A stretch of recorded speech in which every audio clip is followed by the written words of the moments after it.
Boa noite a todos. Estou feliz hoje, porque finalmente esta semana eu consegui uma máquina de cortar cabelo e consegui cortar careca, que é o que eu sempre faço. Faziam 4 meses que eu não cortava o cabelo. Sejam todos bem-vindos. A citação inicial diz o seguinte: o que lhe permite ser feliz é a capacidade de estar ciente do que realmente você possui, daquilo que é realmente seu. E como sempre ensinei, são apenas 3 coisas: o seu pensamento, a sua vontade e as coisas que você consegue fazer a partir do seu pensamento e sua vontade. Quando você se contenta com isso, você é feliz, porque se satisfaz com aquilo que lhe pertence. Quando você pretende ter mais que isso, você é um tolo e um ladrão. Por quê? Tolo porque você quer possuir o que jamais conseguirá ter. E ladrão porque você pretende que seja seu o que não lhe pertence. Meu comentário. Observe que seu corpo não lhe pertence. Você pode estar em sua casa, mantendo a quarentena, e pede uma marmitex. O motoqueiro chega, você põe sua máscara, você põe um sapato que você deixa perto da porta, para quando sai da sua casa, vai lá fora, pega uma marmitex, paga por ela e volta para casa, tira os sapatos, troca de roupa, toma banho e vai comer seu almoço. E de alguma forma todo esse ritual não foi suficiente e você pega o coronavírus e morre.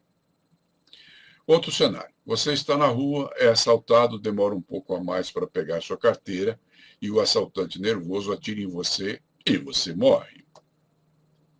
Outro cenário: você está atravessando a rua, é atropelado e morre. Ou seja, o teu corpo não te pertence. Se te pertencesse, você não morreria nunca. Nem suas roupas te pertencem. Você está com a sua melhor roupa, está indo em um casamento, vem um assaltante e rouba tuas roupas, te deixa pelado no meio da rua. Teu carro não te pertence. Você passa meses pagando a prestação. Ficou tão duro que não tem dinheiro nem para o seguro. Sai para dar uma volta e sofre um acidente, perda total. Comprou sua casa com muita dificuldade. Aí veio o coronavírus e você perde o emprego, atrasa a prestação, pede dinheiro aos amigos, consegue pagar algumas prestações, mas a carência financeira continua e a Caixa Econômica tira a sua casa. Tua casa não te pertence. Entenda, tudo que os outros ou o tempo possam lhe tirar não te pertence. Nunca te pertenceu. E se você faz questão de dizer que essas coisas são suas, aquilo que eu lhe disse: você é um tolo, porque pretende que seja sua, uma coisa que jamais será, e um ladrão, porque quer que seja sua algo que não lhe pertence. A próxima citação pertence a um autor que era escritor e filósofo francês, Hans Heiner, e ele diz: a felicidade é um estado de espírito em que me sinto perfeitamente livre de todas as servidões e em perfeito acordo comigo mesmo. A próxima citação é de um dos maiores autores do estoicismo grego, Sêneca. Sêneca afirma: o homem feliz é aquele para quem não existe nenhum outro bem, nem outro mal, senão o bem e o mal da alma, que pratica honestidade e se satisfaz com a virtude, que não se deixa exaltar, nem se abalar pelos acontecimentos fortuitos, que não conhece mais bem que o que ele próprio se pode proporcionar. Para quem o verdadeiro prazer é o desprezo do prazer. Então, ponto de vista de Sêneca, um dos grandes filósofos estoicos lá da Grécia Antiga. Meu comentário. Como eu disse no início de todas as lives, este livro que eu estou comentando com vocês se fundamenta em um livro de Epíteto, que praticava o estoicismo. Para quem não sabe, o estoicismo teve sua origem com os antigos cínicos da Grécia. Cínico naquele tempo não era como se usa o vocábulo hoje. Hoje, cínico é um hipócrita, é um cidadão meio desesperado, fora de si. Naquele tempo, cínico vem do nome grego cão, era um cara que vivia como um cão. O mais famoso deles, com certeza, foi Diógenes. Diógenes morava dentro de uma espécie de vaso grande. Algumas pessoas dizem que ele morava dentro de um barril, mas o barril foi inventado séculos depois. Ele morava mesmo era dentro de um grande vaso grande, de barro mesmo, lá na rua, junto com os cachorros. Por isso ele era chamado de cínico, quer dizer, um cara parecido com cachorros, que tem uma vida de cachorro. Interessante que o Diógenes não era uma pessoa que nasceu pobre, o pai dele era um homem proprietário, um cara bem realizado, mas ele escolheu essa vida para si mesmo. Ele foi discípulo de Antístenes, e Diógenes era um grande inimigo de Platão, não se dava com Platão. E tinha um grande admirador, nada mais, nada menos que o homem mais importante de sua época, Alexandre o Grande. Diógenes ensinou a Crates, que ensinou a Zenão, e Zenão também recebeu influência de Parmênides. Zenão criou o estoicismo. Então é preciso separar os cínicos, né, que eram homens como esse rapaz aí, o Diógenes, dos estoicos que vieram depois, na época de Zenão. Dentre os estoicos, os três maiores foram Epíteto, que é o autor deste livrinho que eu comento, reescrevi em linguagem moderna e fiz meus comentários para ajudar você a entender a filosofia dele. Eu adaptei esse livrinho para os tempos modernos. Sêneca, que era conselheiro de Nero, veja bem, e Marco Aurélio, imperador romano. Então, Epíteto, Sêneca e Marco Aurélio foram os maiores dos estoicos, os mais conhecidos, pelo menos. A próxima citação, Epicuro, né, que foi o criador da escola chamada epicurismo, ele declara: nunca é cedo nem tarde demais para cuidar de si mesmo. Aquele que diz que ainda é cedo ou que é tarde demais para filosofar, está dizendo que ainda não é tempo ou que já não dá mais tempo para ser feliz. A felicidade consiste em se obter aquilo que se deseja e em evitar aquilo que não se deseja. As pessoas infelizes são aquelas que ou não conseguem aquilo que desejam, ou não conseguem evitar o que desejariam evitar. Conquiste a felicidade evitando considerar como suas as coisas que não dependem de você. Então, de alguma forma, Epicuro está dizendo aquilo que eu acabei de dizer. E meu comentário é: nessa questão do tempo, costumo contar a história de um monge que, fugindo de um tigre, pulou para um precipício. E aí ele se agarrou na raiz de uma árvore ali na beira do barranco e, olhando para baixo, ele viu que haviam 3 tigres lá embaixo, numa queda de uns 10 metros. Se ele caísse, seria devorado por um tigre. Se ele subisse, seria devorado por um tigre. E para piorar as coisas que já estavam bem ruinzinhas, um rato começou a roer a raiz onde ele estava pendurado. Então a queda era inevitável. O fim dele na boca de um tigre, não tinha dúvida nenhuma. Ele estava indo para a morte. E aí, ele, olhando ao redor, ele viu ao alcance de sua mão um belo de um morango. E ele conseguiu colher o morango com a mão ao tempo em que rompeu-se a raiz e ele iniciou sua queda. E enquanto caía, ele saboreou o morango. Isto é a vida de todos nós. Nascemos, já estamos indo em direção à morte. O que acontece no intervalo, essa viagem que temos entre o nascimento e a morte, deve ser desfrutada da melhor forma possível, sem que você cometa atos de violência. Pratique o bem. Você pode desfrutar do bem que a vida lhe traz. Nem tudo que a vida lhe traz é bem. Às vezes há provações. Claro, todos nós temos que passar por isso, né? Mas você, sabendo que você vai morrer, você pode apreciar a sua vida. Tanto é que Marco Aurélio, que foi um imperador romano e praticante do estoicismo, ele dizia memento mori, que significa, lá na língua deles, pense que você vai morrer. Quando você tem presente em sua mente que a morte é inevitável, então só resta a você o prazer de desfrutar a cada momento que você tem na sua vida. Até um pôr de sol, uma chuva benéfica, um calorzinho gostoso no verão, esse friozinho que te obriga a colocar um casaco como eu estou hoje. Meu filho mais novo mora em Campos do Jordão e ele disse que ontem à noite fez 6 abaixo de 0 por lá. Não é fácil, né? Quando o bebê nasce, já começa a morrer. Mas enquanto você não morre, deguste do morango, ok? Aproveite a vida, ame, seja amado.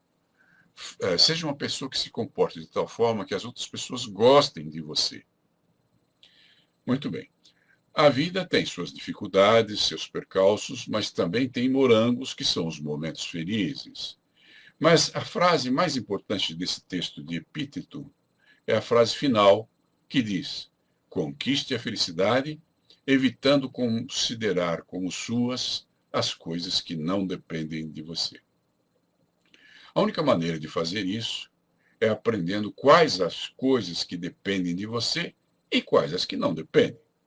Esse será o assunto que nós vamos falar nas próximas citações. Para simplificar as coisas, considere que o mundo tem apenas duas espécies de coisas, duas só, tá?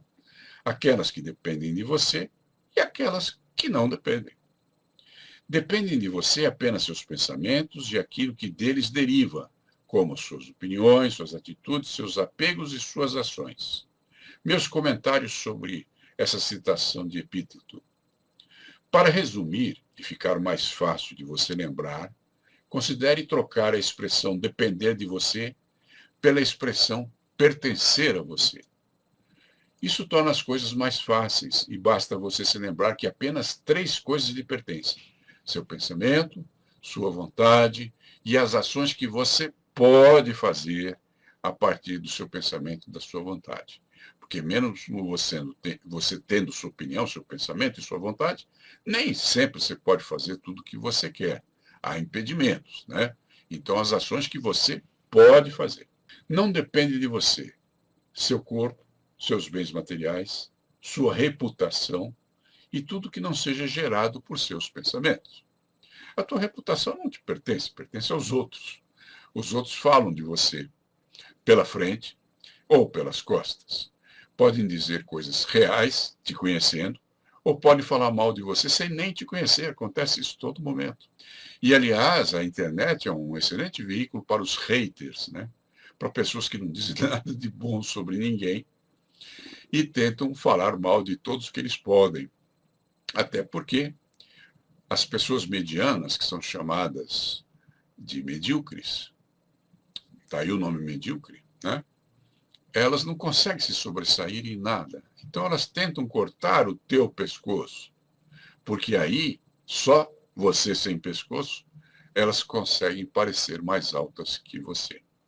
As coisas que dependem de você, diz Epíteto, lhe pertencem, são livres, nada as impede. Bom, e aqui eu comento, meu comentário. Mesmo dependendo de você e pertencendo a você, sendo livres e ninguém as impedindo, a sabedoria consiste em não abusar dessas coisas. Infelizmente, para aprendermos a não abusar das coisas que nos pertencem, é preciso entendimento. E para ter entendimento, temos que aprender que existem 4 tipos de pessoas. Aqui a coisa fica braba. 4 tipos de pessoas. 2 tipos que prejudicam a si mesmas e aos demais, e 2 tipos que contribuem para fazer de nosso pequenino planeta um mundo melhor. Então eu vou descrever esses tipos e ver em qual deles você se encaixa. Pessoas burras. Dentre os tipos que prejudicam a si mesmos, temos as pessoas burras e as pessoas ignorantes. São diferentes, tá? E dos tipos que contribuem para fazer de nosso pequenino planeta um mundo melhor, temos as pessoas inteligentes e os sábios. Pessoas burras são aquelas que são hipócritas e mal intencionadas. Criam notícias fakes. Imagine fazer isso, para que perder esse tempo? E divulgam na internet. Fazem comentários desairosos ao trabalho dos demais. Tentam destruir tudo de bom que encontram pela frente. E aí vem aquela história, né? Há 2 maneiras de conseguir fama, sucesso e destaque. Ou serem realmente competentes, e isso significa estudar, se dedicar e agir, o que é bem difícil para elas. E a segunda maneira é aquela história de cortar o pescoço dos outros, porque sem cabeça você parece mais baixo, e essa pessoa medíocre se sente mais alta. E que instrumentos elas usam para cortar a cabeça dos outros? Uma faca, uma navalha, um machado? Não. usa um instrumento chamado crítica. O Tom Jobim costumava dizer: o Brasil é um país em que o sucesso é uma ofensa pessoal. Então, meu querido, se você for medíocre, ninguém vai ligar para você. Mas se você começar a dar certo em alguma coisa, prepare-se. Você vai arranjar crítica por todos os lados. Não foi um idiota qualquer que afirmou isso, foi o Tom Jobim. O homem era um gênio. Aqui no Brasil, quando você se destaca, quando você faz, quando você age, quando você realiza alguma coisa, desperta o ódio dos medíocres, a inveja. E eles começam a falar mal de você, caluniam você, inventam mentiras a seu respeito, desmerecem seu trabalho, criticam tudo que você faz, põem defeito em tudo que você escreve. Fuja de pessoas que criticam os outros, seja na política, seja na vida social, seja na vida familiar.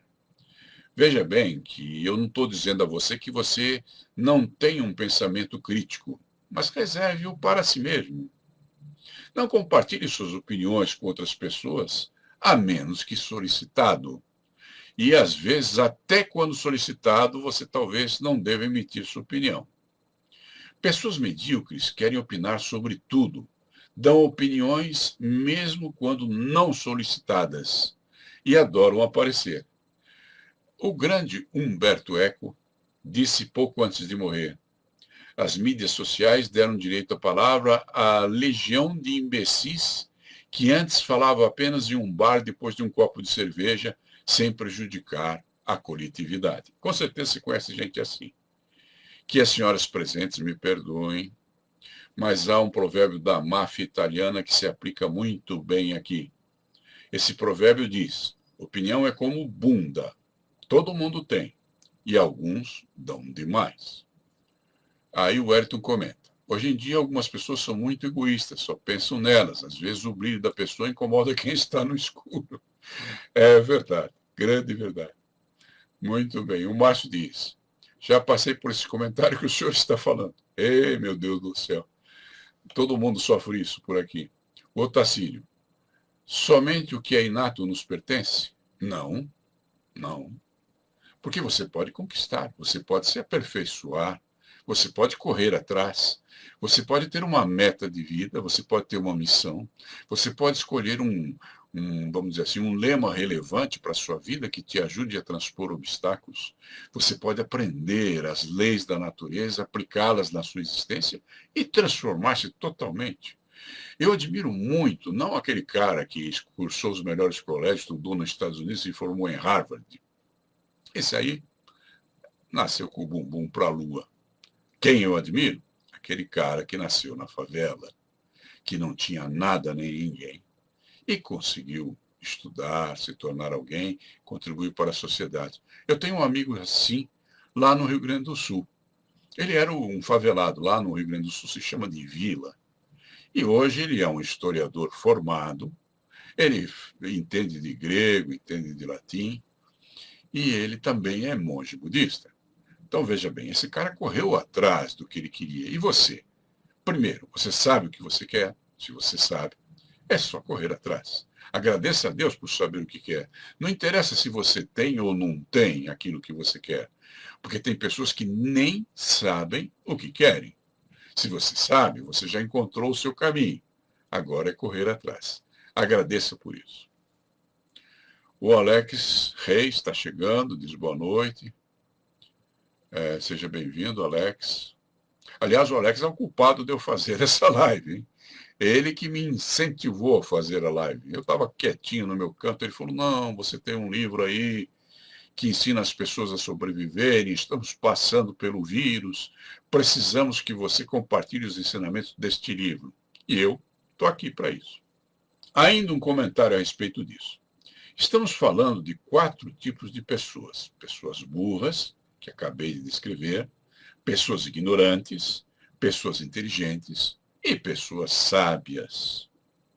Muito bem, desses 4 tipos de pessoas, 2 prejudicam a si mesmas e aos demais, e 2 ajudam a transformar este pequenino planeta num mundo melhor. É preciso entender que a pessoa ignorante não é necessariamente uma pessoa burra. A pessoa ignorante é aquela que não sabe a respeito de alguma coisa. Ela até pode ser burra, mas o ignorante não é necessariamente burro. Se você não aprendeu algo sobre alguma coisa, você ignora isso. Aquele famoso pensador americano, Ralph Waldo Emerson, ele costumava dizer: todo homem tem alguma coisa que é superior a mim, e nisso eu aprendo com ele. Esse exemplo de humildade e sabedoria é fascinante. Eu gosto muito do pensamento de Emerson. Agora, você não conhece tudo, eu não conheço quase nada. Então eu fico pensando, eu sou ignorante em muitas coisas. Ser ignorante não é ser burro. Eu estou sempre disposto a aprender, e é isso que você precisa. Quando eu morava em Itu, conheci um homem lá no lugar onde eu morava. Ele era eletricista, mas não entendia muito do assunto, era meio trapalhão. Ele era chamado de Chavinha. E o Chavinha, um belo dia, se eletrocutou. Estava consertando alguma coisa na casa de alguém e foi parar no hospital. Perdeu todos os pelos do corpo, grande parte da pele e quase morreu. Essa história é verdadeira. Bom, eu provavelmente sou mais ignorante do que o Chavinha em questões da eletricidade. Só que o Chavinha é burro, porque ignorando a coisa ele se meteu a balão. Eu não me atrevo a fazer o que ele faz. Portanto, eu vou morrer algum dia, com certeza. Mas não vou morrer frito e enfarinhado como ele. E ele não morreu ainda, mas ele sobreviveu, mas ficou um cara glabro. Para quem não sabe o que significa essa expressão, é uma pessoa que não tem nenhum pelo no corpo. Bom, para ser burro, você precisa ser ignorante. Mas que mesmo sendo ignorante, você não precisa ser burro. Buda dizia que o maior mal do mundo é a ignorância. E eu lhe digo que grande parte do mal da ignorância é não ter entendimento e abusar das coisas.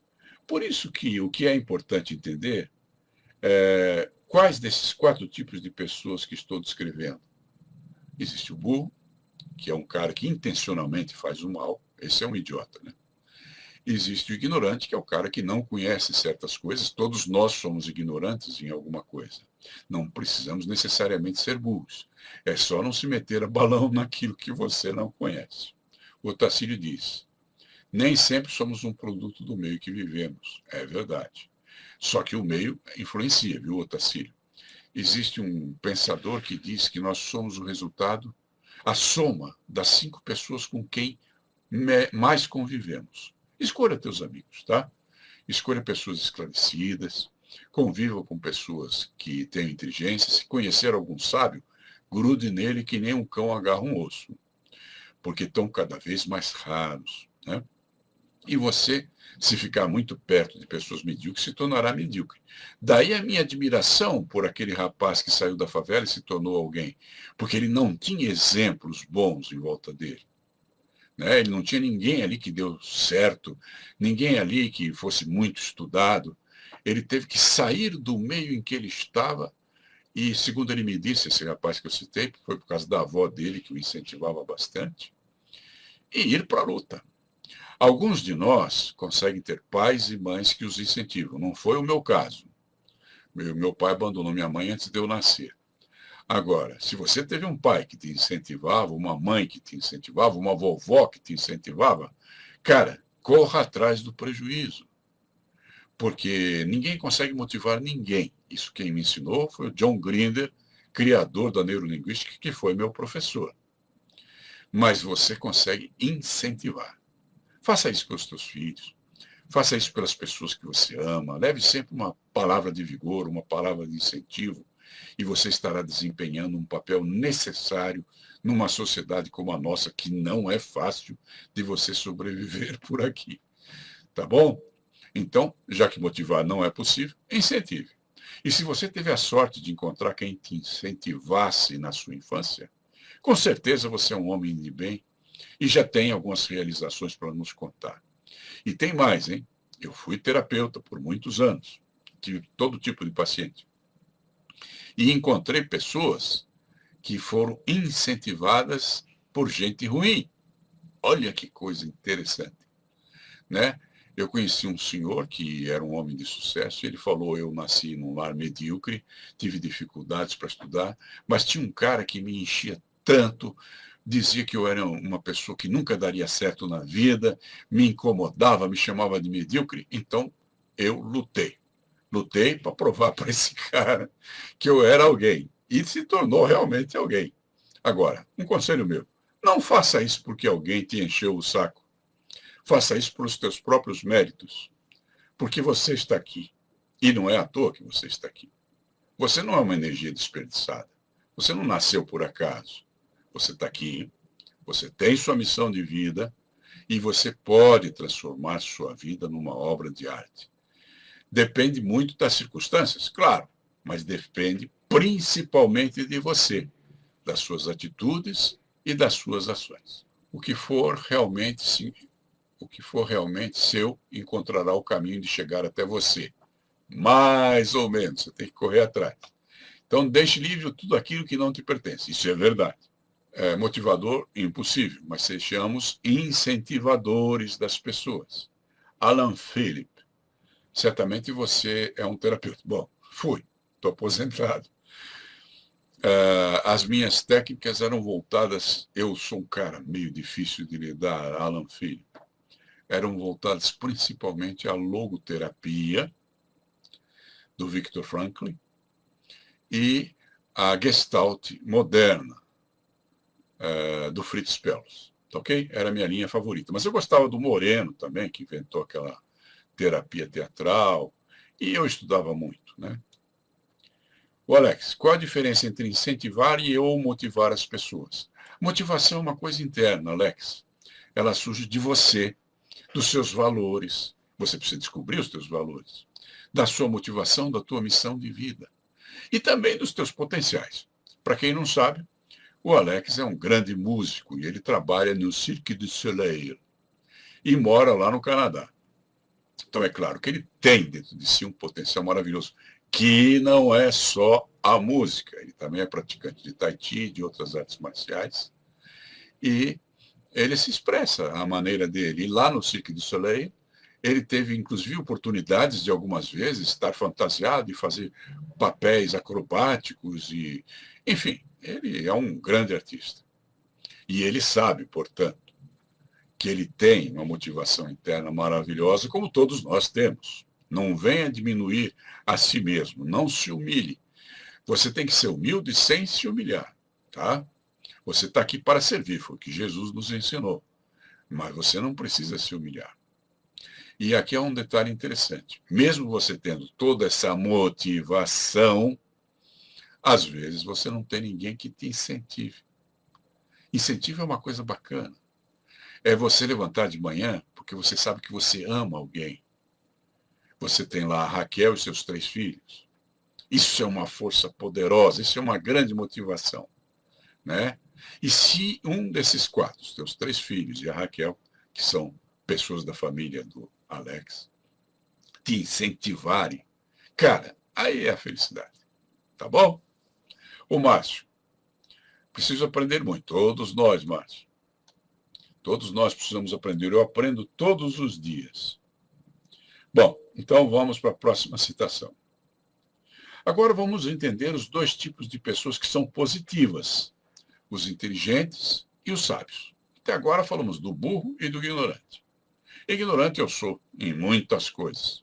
E cada um de nós, porque ninguém sabe tudo, né? Burro é uma opção. Se você quer ser burro, escreva notícias fakes, espalhe suas opiniões políticas, ninguém está interessado nelas.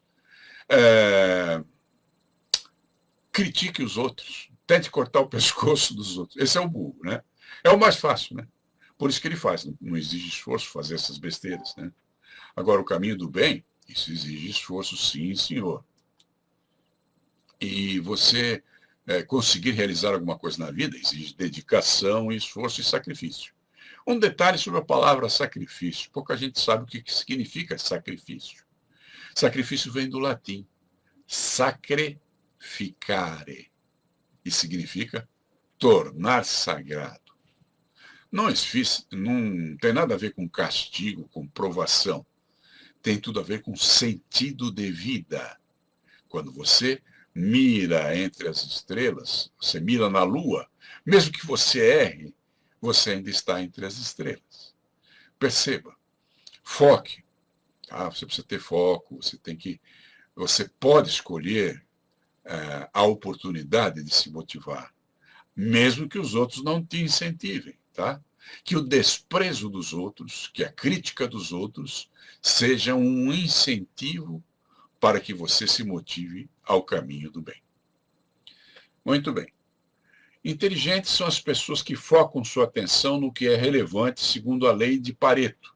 Para quem não conhece Pareto, Vilfredo Pareto nasceu na França, mas é considerado italiano, e ele era um cientista político, sociólogo e economista. E ele disse uma coisa que pode fazer você ganhar mais do que você ganha hoje.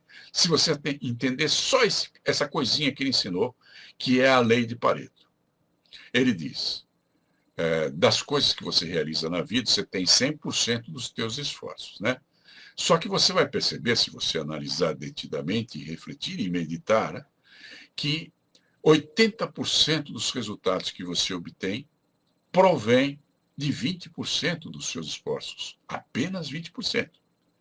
E aqueles outros 80% de esforços que você faz só resultam em 20% de realizações proveitosas. Entenda o equilíbrio, 80-20. Né? 20% gera 80% de resultados, 80% só gera 20% de resultados. Então, analisando sua vida, seu desempenho profissional, se você conseguir diminuir esses 80% de coisas que não resultam em nada, você terá mais tempo para fazer o dobro daqueles 20% que resultam em 80% das suas realizações. Eu não sou muito bom de matemática, eu sou da área de humanas. Mas pense um pouquinho. Se você, com 20%, consegue 80% dos resultados, se você dobrar os esforços nesses 20%, você vai ter bem menos atividade do que você teria naqueles 80% que não resultam em nada e alcançaria 80% dos resultados para cada porção desses 20%. Portanto, aumentaria a sua produção para 160%. Você estaria dobrando seus ganhos, tendo tempo para fazer coisas que te interessam, mais tempo disponível, estaria tendo uma vida mais suave, mais tranquila e mais feliz. Então, inteligente é aquele que usa a lei de Pareto. Pesquise na internet, tem coisas sobre isso. Bom, eu já expliquei os 80% do Pareto. Observe bem, você tem uma tarefa simples em apenas 2 passos. Primeiro, descobrir o que consome 80% de seus esforços, produzindo apenas 20% dos resultados. Minimizar ou eliminar essas atividades. E segundo ponto, descobrir quais são os 20% de seus esforços que produzem 80% dos resultados. Valorizá-los e focar neles pelo menos o dobro do tempo. Se fizer isso, você estará se esforçando apenas 40% e tendo resultados de 160%. Ou seja, aumentou bem sua renda e sua qualidade de vida. Eu disse que isso é uma coisa simples, e de fato é. Faça esses cálculos. Mas não é fácil. Nem sempre o que é simples é fácil, tá? Você tem que se dedicar. Isso exige conhecimento, observação e disciplina, qualidades que são muito valorizadas pela filosofia. Dedique-se a ela. E a elas. E um detalhe, você talvez não saiba o que quer dizer disciplina, acho que eu já falei aqui, mas vou voltar a falar. Disciplina vem do latim disciplinare, e significa você ensinar alguma coisa a si mesmo. Na escola regular, você aprende um monte de coisas que nem sempre são úteis. Depois que você sai da escola, o que você retém daquilo que os professores te ensinaram? Apenas aquilo que eles te ensinaram, mas você ensinou a si mesmo. Percebe? Quando você ensina a si mesmo, você tem o saber. Daí vem a sabedoria. Conhecimento não tem valor. O valor está no que você faz com o que você sabe. Aí você tem o saber. O fazer, a ação, gera o conhecimento verdadeiro, que é o saber. E daí vem a palavra sabedoria. O primeiro livro que eu comprei foi o Kung Fu Técnicas Mortais. Depois fui estudar psicologia. Li Vidas Além da Vida. Os 2 são da minha autoria. A vida é um constante aprendizado, sempre somos alunos. É verdade, o tempo todo. Estou aprendendo com vocês. Então você já viu que inteligente é aquele que foca, aquele que segue o princípio de Pareto. Agora, existem os outros que são melhores que eles, são sábios. O que são os sábios? São pessoas especiais. Os sábios são especiais por quê?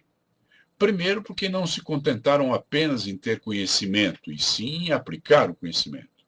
Ao aplicar, souberam o que funciona ou não. E saber é isso, é constatar o que funciona para se dedicar e focar mais nisso. Isso é sabedoria. Há um segundo ponto interessante nos sábios. Quando eles atingem a sabedoria, se elevam a um nível maior de percepção e passam a lidar com a vida de forma mais simples e organizada. A verdade é simples. As grandes coisas são bem simples. Tá? Para exemplificar isso, eu vou citar alguns pontos de vista de 3 pessoas sábias. Tales de Mileto, Rumi e Bernard Shaw. Mas antes, examinemos uma frase de Sir Arthur Conan Doyle, criador do Sherlock Holmes. Ele dizia: a mediocridade não reconhece nada que lhe seja superior, mas o talento reconhece a genialidade instantaneamente. Então, como comentário, eu vou citar 3 sábios e alguns de seus ensinamentos. Citando Tales de Mileto, foi um pensador grego. Um sofista tentou confundi-lo com as 9 perguntas consideradas as mais difíceis daquele tempo. As respostas de Tales de Mileto foram tão profundas que são lembradas até os dias de hoje. Vejam bem, ele viveu antes de Cristo. E nós estamos aqui falando dele. Perguntaram a ele qual a coisa mais antiga. E ele respondeu: Deus, porque sempre tem existido. Qual é a coisa mais formosa? O universo, porque é a obra de Deus. Qual é o maior de todas as coisas? O espaço, porque contém tudo o que foi criado. Qual é a mais constante, a coisa mais constante? A esperança, porque permanece no homem depois que tenha perdido tudo o mais. Qual é a melhor de todas as coisas? A virtude, porque sem ela não existe nada de bom. Virtude é o caminho do bem. Qual é a mais rápida de todas as coisas? O pensamento, porque em um instante, você pode visitar os confins do universo. Para aquele de vocês que já emigrou de uma outra região, digamos que você nasceu lá no norte, no Ceará, e está aqui no sul, você pensa na casinha da mamãe, do painho, você está sempre se lembrando daquele lugar que está tão longe, o pensamento te leva lá num instante. Qual é a mais forte de todas as coisas? A necessidade, porque faz com que o homem enfrente todos os perigos da vida. Qual é a mais difícil de todas as coisas? Essa é difícil mesmo. Dar conselhos. Qual é a mais difícil de todas as coisas? Não, qual é a mais fácil de todas as coisas? Dar conselhos. Qual é a mais difícil de todas as coisas? Conhecer a si mesmo, que é o começo da caminhada para você encontrar teus valores, encontrar aí os teus lemas de vida e criar a sua missão de vida. Bom, vamos ao meu próximo comentário. O outro exemplo agora é Rumi, que era um mestre espiritual persa do século XIII. Perguntaram a ele: o que é o veneno? E ele respondeu: qualquer coisa além do que precisamos é veneno. Pode ser poder, preguiça, comida, ego, ambição, medo, raiva, o que for. Se você tem diabetes ou se você está obeso, então a comida é um veneno, porque é em excesso, né? O Buda dizia: o ideal é o caminho do meio. Tudo aquilo que ultrapassa e é excessivo, ou tudo aquilo que falta também, porque também é uma forma de excesso, prejudica você. Então mantenha-se no caminho do meio. Cultive a moderação. O que é o medo? Ele respondeu: não aceitação da incerteza. Se aceitamos a incerteza, ela se torna aventura. Perguntaram: o que é a inveja? E ele respondeu: não aceitação do bem no outro. Se aceitamos o bem, se torna inspiração. O que é a raiva? Ele disse: não aceitação do que está além do controle.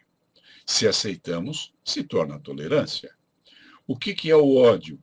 Não aceitação das pessoas como elas são. Se aceitamos incondicionalmente, então se torna amor. O que é maturidade espiritual? E ele descreveu maturidade espiritual com vários conteúdos. Ele disse, primeiro, é quando você para de tentar mudar os outros e se concentra em mudar a si mesmo. Segundo, é quando você aceita as pessoas como elas são. Terceiro, é quando você entende que todos estão certos em sua própria perspectiva. Quarto, é quando você aprende a deixar ir, não se incomodar com tantas coisas. Quinto, é quando você é capaz de não ter expectativas em um relacionamento e se doar pelo bem de se doar. Isso é o verdadeiro amor. Quando você tem expectativas, não é amor, é paixão. É quando você entende o que você faz. É o sexto. Você faz para a sua própria paz. Tudo o que você faz, seja o que for, você está fazendo para a sua própria paz. Perceba isso. Isso torna o caminho mais fácil. Sétimo, é quando você para de provar para o mundo o quão inteligente você é. Isso não importa. Sempre há uma montanha maior. Oitavo, é quando você não busca a aprovação dos outros. Nono, é quando você para de se comparar com os outros. Décimo, é quando você está em paz consigo mesmo. Isso não tem preço. 11º, maturidade espiritual é quando você é capaz de distinguir entre precisar e querer, e é capaz de deixar ir o seu querer e se contentar com aquilo que você precisa. E por último e mais significativo, você ganha maturidade espiritual quando você para de anexar felicidade em coisas materiais. A felicidade é o seu filhinho, é a sua esposa, é a sua sobrinha, é as pessoas que você ama, mamãe, papai, é o amor que você tem pelo seu trabalho. Isso é felicidade.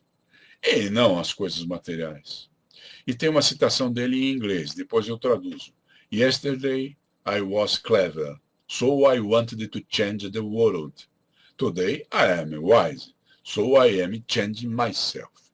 Traduzido. Ontem eu era meio ingênuo, portanto eu queria mudar o mundo. Hoje eu sou sábio, então estou cuidando de mudar a mim mesmo. Não é uma boa ideia, gente? Então agora vamos para o nosso próximo sábio aqui. O último sábio que nós vamos usar como exemplo aqui é Bernard Shaw. Sempre admirei muito esse cara. Ele é dos tempos modernos, ele era teatrólogo lá na Inglaterra. Ele dizia várias coisas, vou citar algumas.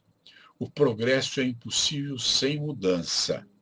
Aqueles que não conseguem mudar as suas mentes não conseguem mudar nada. Há pessoas que culpam as circunstâncias, acreditando a elas aquilo que são.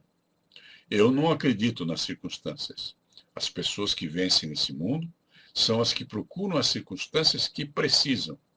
E se não as encontram, as criam. Outra frase dele. As pessoas que têm sucesso nesse mundo são as pessoas que saem de suas zonas de conforto e procuram o que querem. E se não encontram, criam. Ele diz outra frase. Uma vida gasta cometendo erros é mais honrosa e mais útil que uma vida em que não se faça nada. Aliás, tem uma frase do Natália que ele costuma dizer, sem ação não há realização. Mais uma frase dele.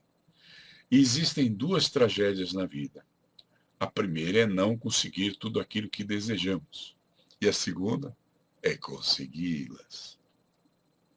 Nunca resisto a tentações, ele disse, porque eu descobri que coisas que são ruins para mim não me tentam. Isso é sabedoria, tá? Se você se sente tentado por um vício, por uma dependência, você é um miserável. Agora, se você supera esses vícios e essas tendências ruins, e essas coisas não têm apelo para você, não te motivam, então, meu querido, você alcançou a sabedoria.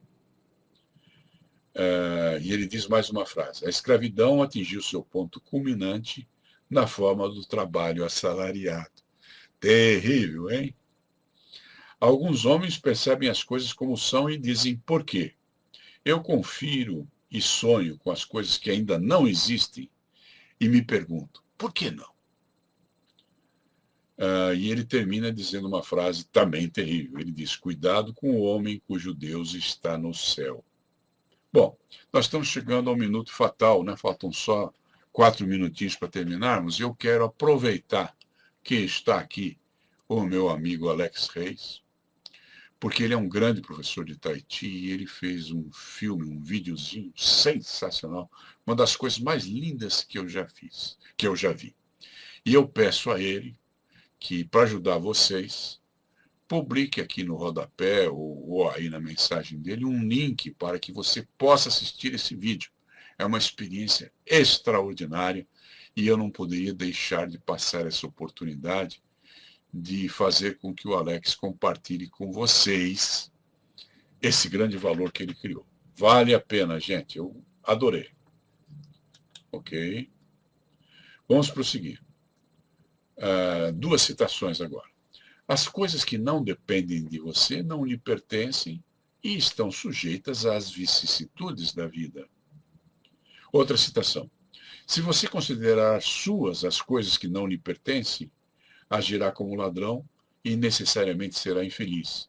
Sofrerá, ficará perturbado, descontente com o mundo e com os homens. Essas são palavras de Epíteto, que ele está dizendo mais ou menos o que eu disse a vocês.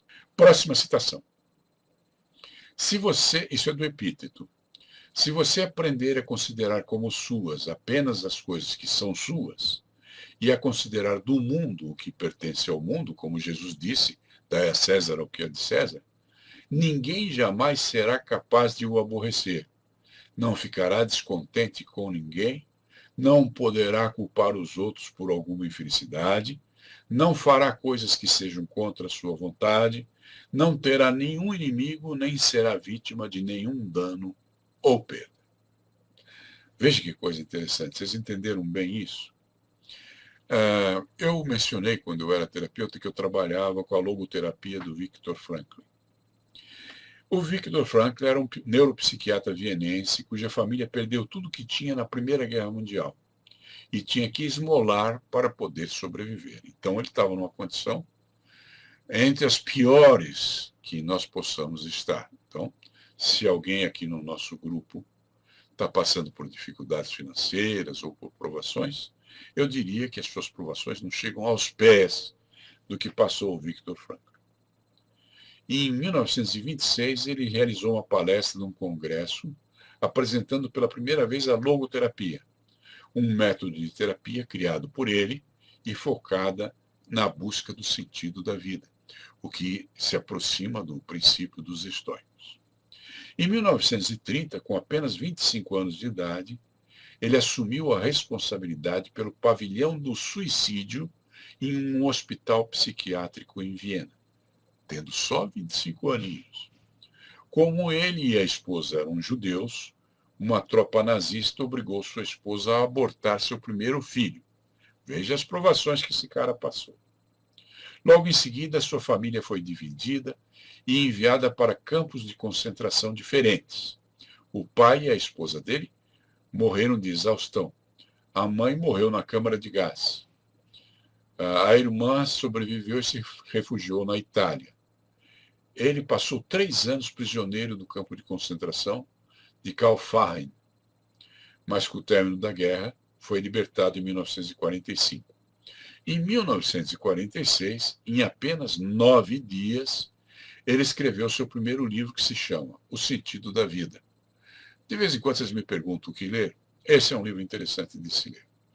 Segundo ele, o sentido da vida consiste em encontrar um propósito, em assumir uma responsabilidade.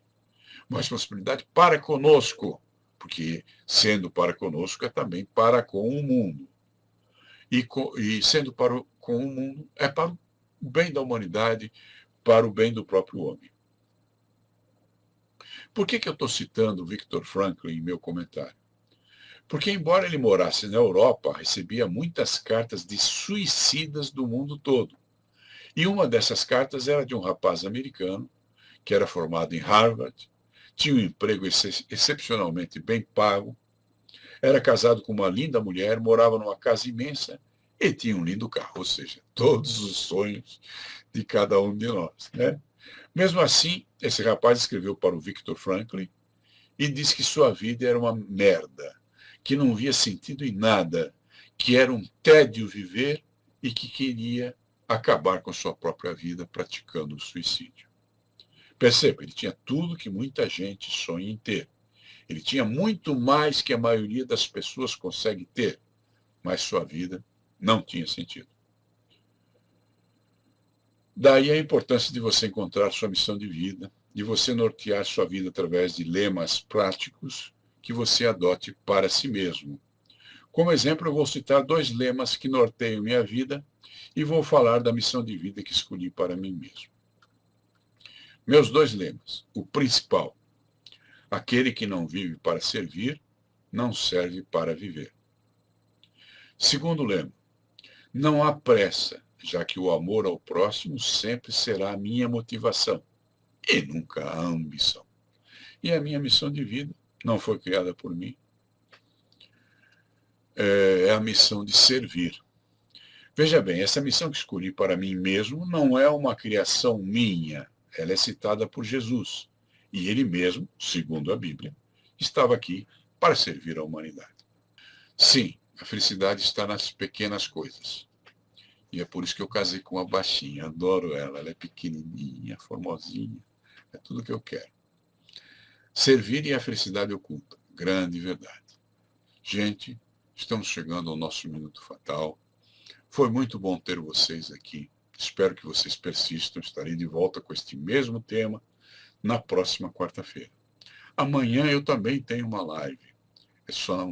Essa live trata das 15 leis da gratidão, que, por extensão, são as leis da vida.